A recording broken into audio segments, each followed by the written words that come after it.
Chers téléspectateurs, shalom, depuis 613 TV à Jérusalem, nous sommes heureux de vous retrouver. Dans la période qui est la nôtre, où le livre de Shemot, le livre de l'Exode, fait partie de notre quotidien, il est bon de s'arrêter à un certain nombre d'événements, et pas seulement d'hommes et de femmes dont nous traitons ici à travers l'épopée, l'Odyssée du Tanakh, mais je crois que le moment de la traversée de la mer, de ce que nous appelons Bekiyat Hayam, est un moment assez important. Regardez ce que nous allons faire. Nos sages à l'époque du Moyen-Âge éprouvent un certain malaise dans le récit biblique pour une seule raison. Ils ont du mal à digérer que nous ayons besoin de miracles pour faire avancer l'histoire. Pour eux, logiquement, nous aurions dû nous suffire de la seule expression de la nature dans ce qu'elle est, de l'ordre et de la nature stable. Et comment accepter que les gens puissent s'émerveiller au seul vu et au seul su de ce qui est prodigieux ou miraculeux? Une bonne question, je vous l'avoue, est tout à fait pertinente. Le miracle, lorsque nous en parlons, n'est-ce pas un shinui teva, c'est-à-dire un changement de la nature ou la nature bouleversée? Une modification de l'ordre de la nature, ce serait comme une thèse qui viendrait anéantir notre conception de l'ordre de la nature, des lois de causalité immuables, c'est-à-dire de la Elokiyut, l'éternel créateur des lois immuables. Pourquoi devoir changer? Le miracle, d'une certaine manière, selon les textes que j'ai devant les yeux, eh bien, ne serait-il pas également la preuve d'un shinui ratson, c'est-à-dire d'un changement de volonté, de la volonté divine, puisque l'Éternel a créé un monde géré par ces fameuses lois immuables, ces lois naturelles? Pourquoi donc avoir recours à ces miracles? Les voies naturelles ne sont-elles pas suffisantes? La nature ainsi créée, de par la volonté propre de l'Éternel, ne suffit-elle pas à faire avancer le devenir de notre histoire? Pour quelle raison avoir besoin de libérer les enfants d'Israël avec les plaies en Égypte? Et donc quelle raison d'ouvrir la mer?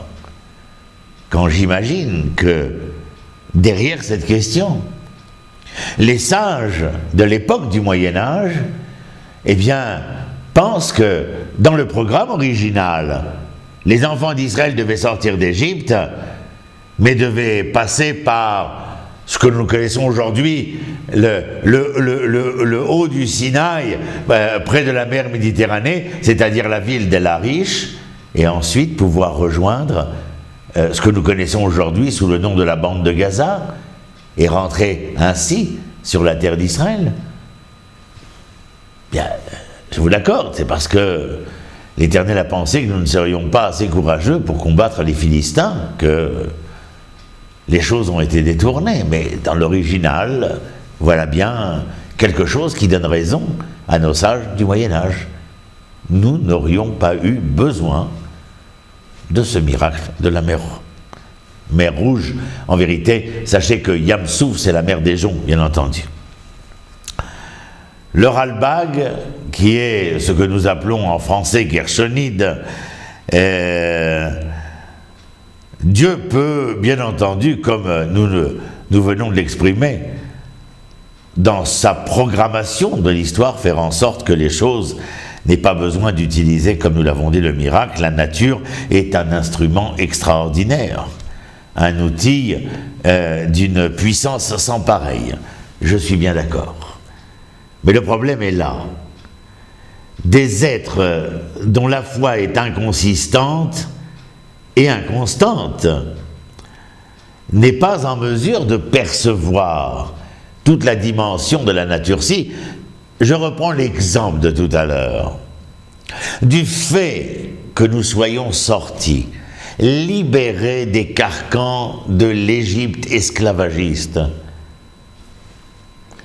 j'imagine que le fait d'être libéré de ce poids nous rendait suffisamment allégés pour retrouver confiance en nous, dirait-on. Or, nous n'avons pas, c'est en tout cas ce qui nous est compté, utilisé ces forces naturellement présentes parmi nous. Nous ne sommes pas capables, dans ce cas-là, de voir les miracles infinis qui existent au quotidien autour de nous et en nous. Quand je dis en nous, c'est que je regarde le corps qui m'appartient et toutes ses fonctions. Il est clair qu'il y a là quelque chose de naturellement extraordinaire et où la nature est capable de faire, comme nous le disons d'ailleurs, des merveilles.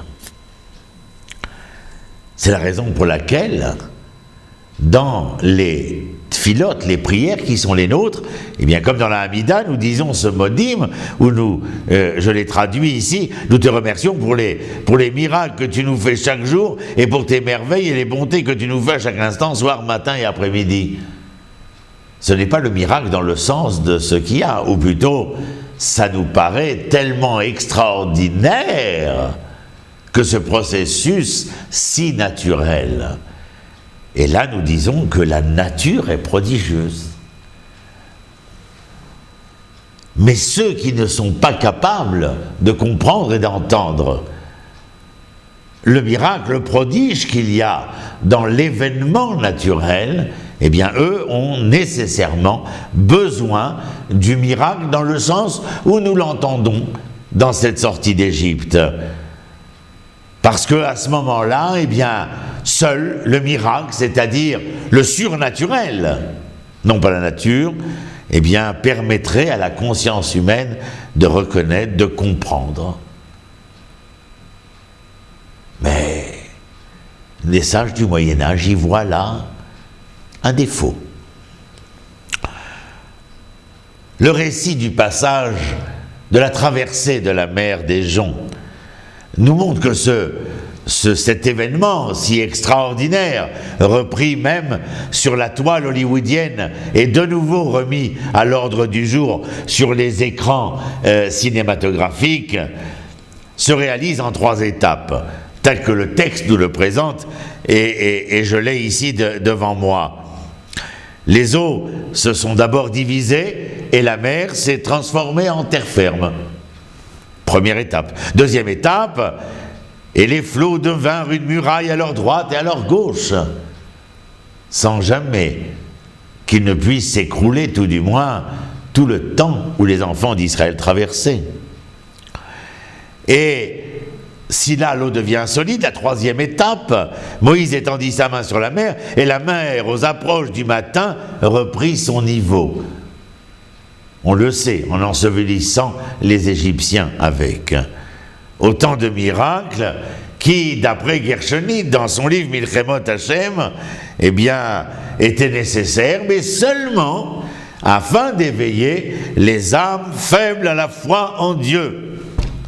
Mais dit-il, Rabbi Gershon, lorsque l'humanité aura atteint une foi véritable et profonde, les miracles ne seront plus nécessaires. Ce n'est pas dans la nature de la nature de devoir se surpasser, c'est-à-dire devenir surnaturel.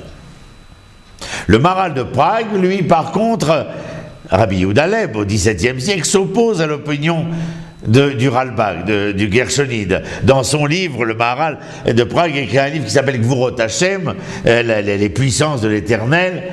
Selon lui, les miracles ne s'adressent pas aux hommes faibles. Ils ne sont pas une concession pédagogique, selon le Maharal de Prague, mais la manifestation d'un monde infiniment plus élevé qui se dévoile. Selon lui, le Maharal, toujours, il y a 2 types d'ordre dans le monde. Il y a celui de la nature et il y a celui du miracle. Acceptons-le, tous les 2 sont légitimes et possibles. Il y aurait donc non pas, comme l'a expliqué Rabbi Gershon, la nature qui par elle-même serait à même de révéler à l'homme le prodige inhérent à cette nature, Mais selon le Maharal, il y aurait non seulement l'événement naturel, mais il y aurait dans l'événement surnaturel une autre dimension tout aussi légitime que la nature, car elle permet de révéler quelque chose à travers cette surnature. Parfois, le voile de la réalité naturelle, eh bien, se déchire et l'homme va percevoir l'intervention divine et l'intention divine qui transcende toutes les restrictions de la nature et va dépasser les lois. Donc, d'après le Maharal, et contrairement au Ralbag, plus les miracles sont nombreux et plus se manifeste la plénitude de la révélation divine. Plus les miracles sont nombreux et plus, se manifeste la plénitude. La plénitude, c'est Hashlemut, la plénitude de la révélation divine. Le texte de la Haggadah de Pessah confirme cette thèse du Maharal de Prague. Essayez de vous remettre en mémoire les innombrables miracles de cette marche vers la liberté, les 10 plaies sur l'Égypte, les 10 miracles sur la mer. Dans le traité d'Avot, de Pirkei Avot, où nos sages nous disent qu'il y a eu peut-être plus que 10 miracles, il y a eu peut-être 50, peut-être 100, peut-être 250, on le retrouve d'ailleurs dans l'écriture de la Haggadah de Pessah. Cette prodigalité de miracles est bien sûr un peu source d'embarras pour le Ralbag, vous l'imaginez bien. Mais pour être équitable envers ce géant de l'esprit, disons-le, d'après le midrash que j'ai ici, un midrash qui est très intéressant parce qu'en fin de compte, si la Haggadah confirme à sa manière le propos du Maharal sur la nécessité, la légitimité du miracle, eh bien ce midrash va d'une certaine manière venir confirmer la pertinence et la légitimité de la pensée du Ralbag qui considère que la surnature, le surnaturel, eh bien est une nécessité pour des gens en manque de foi, de confiance, de vérité, de fidélité. Voici ce midrash. Vous le connaissez certainement, il est rappelé dans le traité de Shabbat, page 53, verso. Alors je vous le lis. Un homme malheureux s'était retrouvé veuf avec un nourrisson et dans sa détresse, Dieu avait fait pour lui un miracle. Tout à coup, il avait eu du lait, lui, l'homme, et avait pu allaiter son enfant. L'un de nos sages s'émerveilla. Quel homme de valeur pour bénéficier d'un tel miracle. Mais un autre sage vint et expliqua à quel point cet homme était sans valeur, puisqu'à cause de lui, il avait fallu changer l'ordre de la création. Vous comprenez? Le Ralbag vous aurait dit que naturellement, c'est ce que vous vouliez dire, les nourrices existent. Absolument. Alors, vous voyez comment ce midrash rapporté par la Gemara de Shabbat vient soutenir d'une certaine manière le Ralbag. Le Maharal répliquerait que le miracle ne saurait survenir pour résoudre des problèmes qui pourraient être surmontés par la nature, comme je vous l'ai dit. Que dire à cela, si ce n'est que... Qu'est-ce qui détermine cette transfiguration de la nature? Je lis dans le livre de Shemot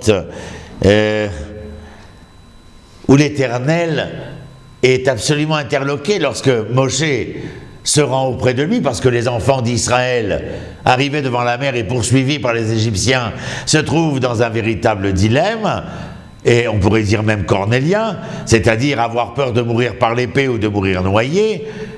Et alors ils implorent Moshe, fais quelque chose. Et Moshe se tourne vers l'Éternel. Mais l'Éternel lui répond, cette phrase que vous connaissez certainement, Ma titzak elai, daber el bnei Israël vaïsaou, pourquoi viens-tu m'implorer? Est-ce véritablement le moment où il faut m'implorer? Ordonne aux enfants d'Israël de se mettre en marche. Mettez-vous en marche, c'est-à-dire devant l'adversité, devant l'épreuve. Soyez capable de vous mesurer à l'épreuve. Il est possible que la nature, dans sa nature profonde, devienne votre allié sans qu'il y ait besoin de bouleverser la nature. Et alors, vous connaissez l'histoire, Nachshon ben Aminadav, cet homme qui est prêt à s'engager dans l'histoire. J'ai l'habitude de dire que ça tombe bien d'ailleurs, que c'est le premier homme à accepter de se mouiller dans l'histoire, puisque c'est lui qui met les pieds dans l'eau. Il met les pieds dans l'eau, ce qui entraîne derrière lui plusieurs dizaines, plusieurs centaines, plusieurs milliers de gens, jusqu'à un point où ils ne sont plus capables presque d'ouvrir la bouche. Et c'est à ce moment-là que devant ces hommes si pleins de courage, sans peur et sans reproche, capables de s'engager au devant de l'adversité, la mer ne peut faire que reculer. À ce moment-là, Moshe étend sa main et les eaux sont capables de s'ouvrir. Mais c'est absolument extraordinaire et les enfants d'Israël ont fait la preuve ici d'un suprême dévouement envers l'Éternel, un dévouement total pour le Créateur, ce qu'on appelle Kiddush Hashem, c'est redonner vie à cette foi, cette confiance, cette vitalité et cette vérité. Vous rajoutez, pour finir, quelque chose qui est important. Un de nos maîtres disait, avant que la nature physique devienne intelligente et morale,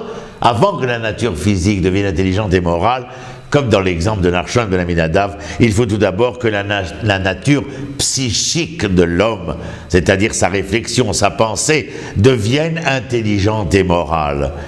Le sommet de cette révolution, si l'homme devient ainsi, sera couronné à la fin des temps par une victoire totale sur la mort, disent nos sages, et par la résurrection des morts, la vie éternelle, grâce à la disparition radicale de ce qui est mal.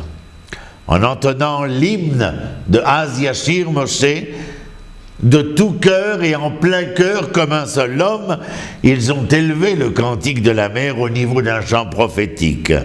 La totalité du peuple, tout le peuple, hommes et femmes, un degré prophétique à tel point que nos sages diront une simple servante d'Israël a vu dans la mer ce qu'un prophète comme Yecheskel ben Bouzi ne pourra jamais voir.